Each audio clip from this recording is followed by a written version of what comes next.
So hello and welcome to Problution Academy. Myself अर्पित शुक्ला। जैसा कि पिछले लेक्चर्स में हमने देखा था कि फ्लोटिंग पॉइंट रिप्रेजेंटेशन क्या होता है, फिक्स पॉइंट रिप्रेजेंटेशन क्या होता है, सिग्निफिकेंट फिगर्स क्या होते हैं। तो जो लोग इस वीडियो में अभी पहली बार आ रहे हैं वो सबसे पहले जाके इसके पहले वाला पार्ट देख लें। इससे क्या होगा कि इससे आसानी से तो समझ में आएगा ही अभी भी, लेकिन उससे क्या होगा कि एक प्रॉपरली जो अगर एक लाइन से आप पढ़ते रहेंगे तो आप ज़्यादा कॉन्सेप्ट क्लियर कर पाएंगे। तो फिलहाल आइए चलते हैं। आज हम क्या पढ़ेंगे? आज हम पढ़ेंगे, जैसा कि आप देख रहे होंगे, आज हमें पढ़ना है rounding off and rounding off rules. Rounding off and rounding off rule, ये तो जो अभी चल रहा है फिलहाल, ये तो आप पिछली क्लासेस में पढ़े भी होंगे। फिलहाल फिर भी एक प्रकार से समझ लीजिए आपका रिपीट हो रहा है। तो सबसे पहले हमें क्या जानना है कि राउंडिंग ऑफ होता क्या है, राउंडिंग ऑफ का यूज कहाँ पे होता है। राउंडिंग ऑफ का यूज, राउंडिंग ऑफ रूल्स का यूज, जैसे हम आगे बढ़ते हैं अभी हम क्या पढ़ेंगे, solution of algebraic and transcendental equations. वहां पे ट्रांसेंडेंटल इक्वेशन जानेंगे, अलजेब्रिक इक्वेशन जानेंगे। तो जब सॉल्यूशन हम निकालते हैं तो कई न्यूमेरिकल मेथड द्वारा निकालते हैं, जैसे बाइसेक्शन मेथड हुआ, हमारा रेगुलर फाल्सी मेथड हुआ, फिक्स पॉइंट इटरेशन मेथड हुआ, न्यूटन्स रैप्शन मेथड हुआ। तो कई सारे मेथड हमारे पास हैं। तो उन सारे मेथड्स की हेल्प से हम न्यूमेरिकल हायर डिग्री पॉलिनोमियल वाले इक्वेशंस को सॉल्व करते हैं। तो वहां पे जब कभी कभी क्वेश्चन पूछता है तो हमें एक बाउंडेशन दे देता है कि find the answer, find the real root of this equation correct to 3 decimal point. मतलब एक बाउंडेशन दे देता है कि जो हमारा अरिथमेटिकल आंसर आ रहा है उसको केवल दशमलव के 3 अंक तक केवल बताइए। जैसे कोई संख्या दे दिया 2.5308, ऐसे संख्या दे दिया। संख्या दिया क्या, हमने अपना जो हमें प्रॉब्लम दिया था उसको हमने सॉल्व किया और उसका आंसर आ गया 2.5308। अब ये आ गया तो, और बाउंडेशन क्वेश्चन में दिया कि ओनली करेक्ट टू 3 डेसिमल चाहिए। मतलब कहां तक हमारा नाता रहेगा, यहां तक नाता रहेगा, बाकी इसका नाता हमसे टूट जाएगा, परदेसी हो जाएगा। ये परदेसी जाना नहीं मुझे छोड़ के, लेकिन ये जा रहा है। तो देखिए फिर क्या होगा, ये जो 8 है इसको हटाना है, ड्रॉप करना है। तो राउंडिंग ऑफ क्या होता है, राउंडिंग ऑफ यही होता है कि जो हमें नंबर्स दी रहती है उसमें से लास्ट नंबर को ड्रॉप करते हैं। अब ऐसे नहीं हवा में तीर मार के ड्रॉप नहीं करते हैं, इसके कुछ रूल्स होते हैं, कि किस प्रकार से इसको हमें ड्रॉप करना है। तो इसके रूल क्या होते हैं, फिलहाल नोट्स तो अभी हम बना दिए हैं आपके लिए। हम बोले हैं कि सारी नोट्स आपको मिलेगी, लेकिन आपको इसके आगे का नोट्स दिखाने से पहले हम चाह रहे हैं कि हम पूरा आपको समझा दें, फिर आपको नोट्स दिखा देंगे तो बेहतर समझ आ जाएगा। जैसे अब ये नंबर हमने क्या कहा कि लास्ट जो एक संख्या, जो हमारा अरिथमेटिक सॉल्यूशन होगा, किसी भी प्रॉब्लम को हम जब सॉल्व करेंगे तो हमारा जो आंसर हमें प्राप्त होगा उस आंसर में से लास्ट डिजिट जो होगा उसको ड्रॉप करना है। जैसे एकदम लास्ट वाला डिजिट की बात नहीं करना है, जितने अगर जैसे हमारे पास नंबर है 2.650893 ऐसे बोल दिया, फिर बोल दिया कि करेक्ट टू 3 डेसिमल, मतलब हमें कहां तक चाहिए, केवल यहीं तक चाहिए। इसका मतलब क्या हुआ, इसका मतलब हमें 8 से ड्रॉप कर देना है। तो केवल जहां तक हमें चाहिए उसके पहले वाला संख्या देखो, उसकी पहले वाली संख्या देखो, बस उसी को ड्रॉप कर देना है ना, बस उसी की पहले वाली संख्या देखो, उसके बाद ड्रॉप कर देना है। तो ठीक है, चले हम समझे इसके कुछ रूल्स क्या होते हैं। बहुत आसान सा है, आप पहले पढ़ चुके हैं, हम केवल रिपीट करवा रहे हैं, कोई बड़ा काम हम नहीं कर रहे हैं, तोप तीर नहीं उड़ा रहे हैं। फिलहाल भारत में पहली तोप चलाने वाला बाबर था, और भारत में प्रॉब्ल्यूशन एकेडमी में पहली बार राउंडिंग ऑफ रूल्स पढ़ाने वाले अर्पित शुक्ला हैं। तो सब्सक्राइब करते चलिएगा। तो चलिए ये जानते हैं कि राउंडिंग ऑफ रूल्स क्या क्या होते हैं। तो देखिए जो भी नंबर्स होती है उसके लास्ट डिजिट को ड्रॉप करने के बेसिक 3 नियम है, रूल हैं। क्या क्या है, देखिए कंडीशन आ जाती है, केसेस आ जाते हैं। अब केसेस क्या है यहां लिख दे रहे हैं, जैसे केसेस 3 केसेस हैं, लास्ट डिजिट को ड्रॉप करने के 3 केसेस हैं। क्या क्या केसेस हैं, जब लास्ट डिजिट, देखिए 3 केसेस हम बोल रहे हैं, ठीक, क्या क्या केस हैं भाई, जब हमारा जो लास्ट डिजिट है वो लेस देन 5 होगा। क्या, लेस देन 5। दूसरा केस है कि जब हमारा लास्ट डिजिट जो है वो इक्वल टू 5 होगा। क्या, इक्वल टू 5। और जो थर्ड केस है हमारा वो क्या है कि जब लास्ट डिजिट हमारा ग्रेटर देन 5 होगा, ग्रेटर देन 5 ना। क्या क्या केस 3, 3 केसेस होंगे लास्ट डिजिट को ड्रॉप करने के। क्या क्या? जब लेस देन लास्ट डिजिट जो है वो लेस देन 5 होगा, जब लास्ट डिजिट इक्वल टू 5 होगा, और जब लास्ट डिजिट ग्रेटर देन 5 होगा ना। चलिए तो अब हम देखते हैं कि जब एक एग्जांपल से देखते हैं कि बता दे रहे हैं, जब लेस देन लास्ट डिजिट हमारा लेस देन 5 होगा तो उसके मतलब जब लास्ट डिजिट हमारा लेस देन 5 होगा तो सेम टू सेम वहां तक उतार देंगे, कोई कुछ भी उसमें अब कुछ भी डिफरेंस नहीं होगा। जैसे 3 डिजिट तक जैसी संख्या है वैसी उतार देनी है। और इक्वल टू 5 में 2 केसेस और एराइज हो जाते हैं। क्या क्या? अब इसको हम समझा रहे हैं, एक तो बता रहे हैं कि ओवरव्यू दे रहे हैं। देखिए क्या क्या केस एराइज यहां हो जाते हैं। 2 केसेस एराइज होते हैं, जब लास्ट डिजिट के पहले वाला नंबर ऑड हो या लास्ट डिजिट के पहले वाला नंबर इवन हो, इवन सम संख्या हो। ठीक, तो आइए एग्जांपल्स की मदद से हम समझते हैं कि क्या क्या हो सकता है। तो सबसे पहले केस हमारा क्या है? पहला केस क्या है भाई? लेस देन 5, लास्ट डिजिट जब लेस देन 5 होगा, 5 होगा। ठीक, एकदम ध्यान से देखते चलिए, जब लेस देन 5 होगा। तो जैसे अगर हम एग्जाम्पल देना चाहें लेस देन 5 का एग्जाम्पल, ठीक, एकदम बस एग्जाम्पल, एक एग्जाम्पल देख लेंगे, खर्च समझ जाएंगे। Let us suppose we have a given solution that we have a given problem and find that solution 3.543। हमें उत्तर क्या मिला है? 3.543। और हमसे बोल दिया है कि इसको करेक्ट टू 2 डेसिमल, दशमलव के 2 अंक तक हमें नंबर चाहिए, इसका आंसर चाहिए।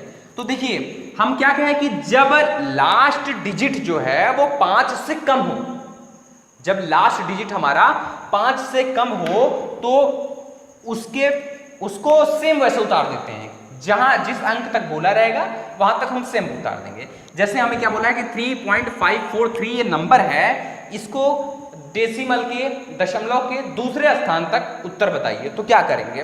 कुछ नहीं, सिंपली इसको कैसे लिख देंगे, इसका जो आंसर होगा वो होगा 3.54, यही इसका आंसर हो जाएगा 3.54। क्यों? क्योंकि इसका जो लास्ट डिजिट है वो 5 से कम है। और रूल क्या कहता है? रूल कहता है कि जब लास्ट डिजिट 5 से कम होगा तो किसी भी नंबर पे कोई प्रभाव नहीं पड़ेगा। ऐसे सिमिलरली मान लीजिए हमारे पास 4.653 है, 653 है, फिर बोल दिया या 4 ही है, 4 है, 4.654 है। फिर हमसे बोल दिया कि दशमलव के 2 स्थान तक बताइए क्या होगा इसका आंसर। तो क्या भाई, लास्ट डिजिट हमारा क्या है? 5 से कम है, लेस देन 5 है, तो क्या किसी भी डिजिट पर कोई प्रभाव नहीं पड़ेगा, बस दूसरे स्थान तक हम सिमिलरली वैसे उतार देंगे। तो क्या हो जाएगा? 4.65, ये हमारा आंसर हो जाएगा। तो फिलहाल समझ गए होंगे कि लेस देन 5 होने पर राउंडिंग ऑफ कैसे करते हैं। आइए सेकंड केस, थर्ड केस ले लेते हैं। सेकंड केस बाद में, पहले थर्ड केस देख लेते हैं, फिर सेकंड केस देखते हैं। अब थर्ड केस देखते हैं। थर्ड केस क्या कहता है हमारा? थर्ड केस कहता है कि जब ग्रेटर देन 5 होगा, जब ग्रेटर देन 5 होगा तो इसके पहले वाले नंबर में 1 ऐड कर देते हैं। क्या कहता है हमारा थर्ड रूल? कि जब अंतिम डिजिट, एकदम लास्ट वाला डिजिट 5 से बड़ा होगा तो उसके पहले वाले डिजिट में 1 जोड़ दिया करते हैं। जैसे आपको एग्जांपल दिखा दे रहे हैं। केस थर्ड, केस थर्ड क्या है? Greater than 5, greater than 5। चलिए इसका कुछ एग्जांपल देख लेते हैं। बहुत आसान सा है, लड्डू टाइप का एग्जाम्पल। एग्जाम्पल में जैसे हमारे पास है 3.546, 3.546, ये हमारा एग्जाम्पल है। हमने क्या कहा?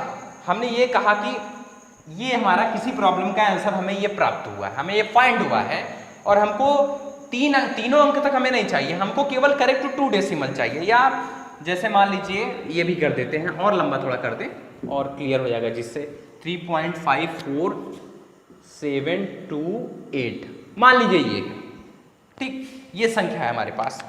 तो बोल दिया है कि केवल दशमलव के 3 अंक तक हमको चाहिए, केवल दशमलव के 3 अंक तक चाहिए। तो फिर क्या करेंगे, सबसे पहले क्या देखेंगे, दशमलव के 3 अंक तक चाहिए ना, तो लास्ट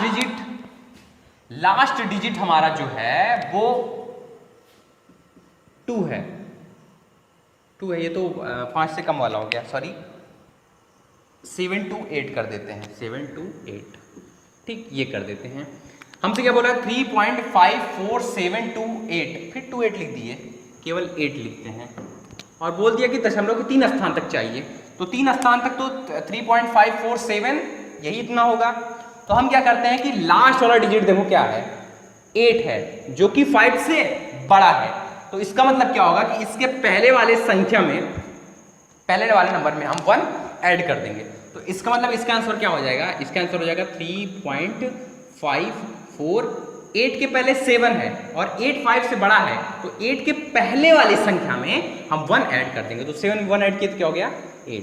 तो इसका आंसर क्या होगा, 3.548। सिमिलरली हमारे पास मान लीजिए जैसे 4.546 है, इसको भी कह दिया कि करेक्ट टू 2 डेसिमल हमें बताइए, इसको भी कह दिया करेक्ट टू 2 डेसिमल बताइए। तो क्या करेंगे, लास्ट वाला नंबर देख रहे हैं 6 है, जो कि 5 से बड़ा है, तो इसके पहले वाले नंबर में, इसके पहले वाले नंबर में 1 ऐड कर देंगे, तो क्या हो जाएगा, ये 4.55 हो जाएगा। तो ये हमारा आंसर होगा। मतलब 2 केस अभी तक हम देख चुके हैं, एक लेस देन 5 में कोई भी प्रभाव नहीं पड़ता है, और ग्रेटर देन 5 में लास्ट वाली डिजिट अगर ग्रेटर देन 5 होगी तो उसके पहले वाले डिजिट में 1 ऐड कर दिया करते हैं। अब हमारा सेकेंड केस क्या कहता है, case second when last digit equal to 5,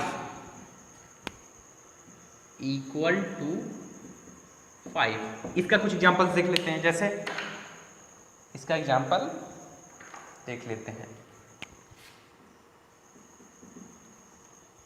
example क्या, सबसे पहले केस बता दें। इसमें 2 केसेस होते हैं, एक होता है ऑड केस, लास्ट डिजिट जब ऑड होगा, और एक होता है कि जब लास्ट डिजिट हमारा इवन होगा। तो देखिए, जब लास्ट डिजिट हमारा ऑड होगा तो इसके पहले वाले लास्ट डिजिट ऑड होने पर लास्ट डिजिट के पहले वाले डिजिट में हम क्या ऐड कर देते हैं, +1 ऐड कर देते हैं, +1 ऐड कर देते हैं, +1। फिर से बोल रहे हैं, जब हमारा लास्ट डिजिट इक्वल टू 5 होगा और उसके पहले वाली डिजिट क्या होगी, ऑड होगी, तो क्या काम करते हैं, बस उसके पहले वाले डिजिट में 1 ऐड कर दिया करते हैं। और जब हमारा लास्ट डिजिट इक्वल टू 5 होगा और उसके पहले वाला नंबर इवन होगा, सम संख्या होगा, तो हम क्या करते हैं, कोई प्रभाव नहीं पड़ता है, सेम टू सेम वैसे ही उतार दिया करते हैं। तो ठीक है, आइए देखते हैं। जैसे हमारे पास एक एग्जांपल ले लेते हैं, एक एग्जांपल में जैसे we have a given digit 2.635। अब देखिए, और एक डिजिट और ले लेते हैं साथ ही साथ 2.665। ये 2 डिजिट हमारे पास दी गई है, ठीक। हमसे कह रहा है कि करेक्ट टू 2 डेसिमल में चाहिए। तो देखिए, लास्ट वाला डिजिट क्या है, 5 है, लास्ट वाला डिजिट क्या है, 5 है। अब देखो, इसके पहले वाला डिजिट क्या है, 3, एक ऑड नंबर है, और इसके पहले वाला डिजिट 6, ये क्या है, एक इवन नंबर है ना। तो अगर 5 के पहले वाला नंबर ऑड नंबर होगा, तो हम क्या बताएं, अगर 5 के पहले वाला नंबर ऑड नंबर होगा तो उसके पहले वाले नंबर में 1 ऐड कर दिया करते हैं। तो यहां से क्या हो जाएगा, ये 2.6, अब 3 में 1 ऐड कर देंगे, क्या हो जाएगा, 64। तो इसका आंसर क्या होगा, 2.64। सिमिलरली ये 2.665 है, तो 5 लास्ट डिजिट हमारा 5 है और इसके पहले वाला नंबर इवन है, तो क्या काम करते हैं, कोई प्रभाव नहीं पड़ता है, बस वैसे उतार देते हैं, तो 2.66 हो जाएगा। तो ये था हमारा राउंडिंग ऑफ का रूल। देख लेते हैं नोट्स में कैसे लिखेंगे हम। हाँ, तो रूल ये है कि जब क्या था, if we have to find any number correct to n places of decimal point, then the nth प्लेस इज increased by 1 digit. nth place is increased by 1 digit if n plus 1 place is greater than half a unit. Half a unit कहने का मतलब क्या है, 5, ठीक। इसके बाद the nth place is increased by 1 unit if it is odd and nth place remains same if it is even. ये भी जो बताए, in case of n plus 1th place is half a unit. तो ये दो तो अभी बताए, और इसमें एक केवल नहीं लिखे हैं, कौन सा, लेस देन 5 पे, क्योंकि वो सेम उतार देते हैं. तो ये था हमारा क्या, राउंडिंग ऑफ रूल. अब हम आपको कुछ प्रॉब्लम दे रहे हैं, इसको आप करके कमेंट बॉक्स में बताइए. क्या, round off following numbers correct to 3 place of decimal point. तो ये कुछ प्रॉब्लम्स हैं, आप इनको करके कमेंट बॉक्स में बताइए. तो फिलहाल आज के लिए इतना ही, और नेक्स्ट वीडियो में हम एरर के बारे में चर्चा करेंगे, टाइप्स ऑफ एरर के बारे में चर्चा करेंगे. तो तब तक हमारे चैनल के साथ जुड़िए और चैनल को सब्सक्राइब कीजिए, अधिक से अधिक शेयर कीजिए. यहाँ पे आपको पूरा कोर्स, आपका बीएससी मैथ्स का पूरा कोर्स मिलेगा. तो तब तक के लिए बाय बाय.